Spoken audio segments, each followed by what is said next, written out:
ಮಾನನಷ್ಟ ಮೊಕದ್ದಮೆ ಪ್ರಕರಣಕ್ಕೆ ಸಂಬಂಧಪಟ್ಟ ಹಾಗೆ ಕಾಂಗ್ರೆಸ್ ಸಂಸದ ಶಶಿ ತರೂರ್ಗೆ ನೋಟಿಸ್ ಕೊಡಲಾಗಿದೆ. ದೆಹಲಿ ಹೈಕೋರ್ಟ್ನಿಂದ ನೋಟಿಸ್.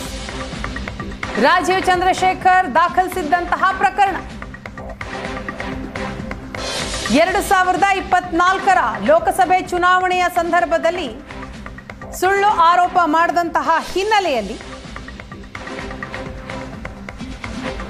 ಪ್ರಕರಣ ದಾಖಲಿಸಲಾಗಿದೆ. ಬಿಜೆಪಿ ನಾಯಕರು ಹಣ ಹಂಚಿದ್ರು ಅನ್ನುವಂತಹ ಆರೋಪ ಮಾಡಿದ್ದಂತಹ ಸಂಸದ ಶಶಿ ತರೂರ್ ಇದು ಸುಳ್ಳು ಸುದ್ದಿ ಅಂತ ಅವರ ವಿರುದ್ಧ ಮಾನಹಾನಿ ಪ್ರಕರಣವನ್ನ ದಾಖಲಿಸಲಾಗಿತ್ತು. ರಾಜೀವ್ ಚಂದ್ರಶೇಖರ್ ಪ್ರಕರಣವನ್ನ ದಾಖಲು ಮಾಡಿದ್ರು.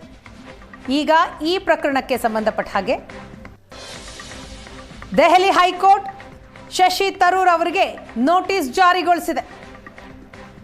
2024ರ ಲೋಕಸಭಾ ಚುನಾವಣೆಯ ಸಂದರ್ಭದಲ್ಲಿ ಬಿಜೆಪಿ ನಾಯಕರು ತಿರುವನಂತಪುರಂ ಕ್ಷೇತ್ರದ ಮತದಾರರಿಗೆ ಲಂಚ ಹಾಗೂ ಆಮಿಷ ಒಡ್ಡಿದ್ದಾರೆ ಅಂತ ಆರೋಪಿಸಿ ಸುದ್ದಿವಾಹಿನಿಯೊಂದರಲ್ಲಿ ಸುಳ್ಳು ಹಾಗೂ ಅಪಮಾನಕರ ಹೇಳಿಕೆಗಳನ್ನು ನೀಡುವ ಮೂಲಕ ಶಶಿ ತರೂರ್ ತಮಗೆ ಮಾನಹಾನಿ ಎಸಗಿದ್ದಾರೆ ಅಂತ ಪ್ರಕರಣವನ್ನು ದಾಖಲಿಸಲಾಗಿದೆ.